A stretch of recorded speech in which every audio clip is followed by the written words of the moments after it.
పిల్లలందరూ హేట్ చేసే టిఫిన్ ఉప్మా. అయితే ఈరోజు మన ఇంట్లో ఉప్మా అప్డేటెడ్ వర్షన్ అయిన టమాటా బాత్ చేసేసుకుందాం రండి. బాగా పండిన టమాటాలని తొక్క తీసేసి తినడం వల్ల డైజెషన్ అనేది బాగా జరుగుతుంది. ఇలా పీల్ చేసుకోవాలన్నమాట. పీల్ తర్వాత ఇది కూడా మనం రిమూవ్ చేసి పేస్ట్ చేసుకోవాలి. కడాయి పెట్టుకొని ఫస్ట్ 2 స్పూన్స్ ఆఫ్ నెయ్యి యాడ్ చేసేసుకోండి. కాజూస్ వేసుకొని ఫ్రై చేసుకోండి. కాజు కొంచెం డ్రై రోస్ట్ చేసి పక్కన పెట్టుకొని ఇప్పుడు ఈ cup size 2 cups of upma రవ్వని ఈ నెయ్యిలోకి వేసుకొని అలా అలా వేయించుకుందాం. 2 కప్స్ ఆఫ్ ఉప్మా రవ్వని కొంచెం గోల్డెన్ కలర్ వచ్చే వరకు ఇలా డ్రై రోస్ట్ చేసుకోండి. రవ్వ పక్కన పెట్టేసుకున్నాక అదే బాండిలో ఆయిల్ కానీ నెయ్యి కానీ ఒక 2 స్పూన్స్ వేసుకొని ఆవాలు, జీలకర్ర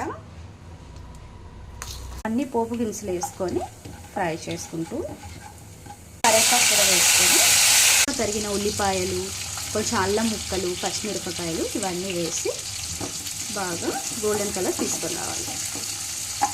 సాల్ట్ యాడ్ చేసుకోండి. దీంట్లోకి నేను హ్యాండ్ పల్స్ చేసుకున్నాను. ఈ టమాటా గుజ్జుని దీంట్లోకి వేసేసుకోండి. ఓకే, దాల్చిన చెక్క, లవంగ పౌడర్ని కొంచెం హాఫ్ టీప్స్.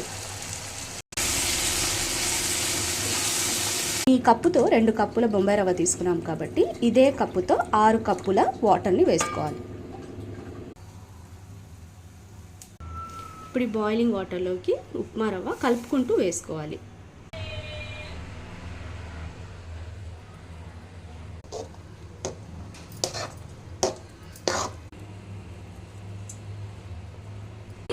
కొత్తిమీర, ఇందాక వేయించి పెట్టుకున్న కాజుని వేసుకొని ఇందులోకి కొంచెం నెయ్యి యాడ్ చేసుకొని ఒకసారి బాగా కలుపుకోవాలి.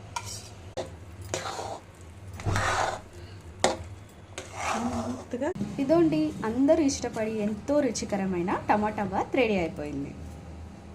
టమాటా బాత్ రెడీ అయిపోయిందండి. దీన్ని ఇలా అయినా తినొచ్చు, లేదంటే మీ టేస్ట్ ప్రకారంగా పొడులతో కానీ కరివేపాకు పొడి ఏదైనా మీ ఇష్టం, చక్కెర కానీ ఆవకాయలు కానీ దేంతో తిన్నా టమాటా బాత్ మాత్రం చాలా ఎమ్మిగా ఉంటుంది. సో తప్పకుండా ట్రై చేయండి.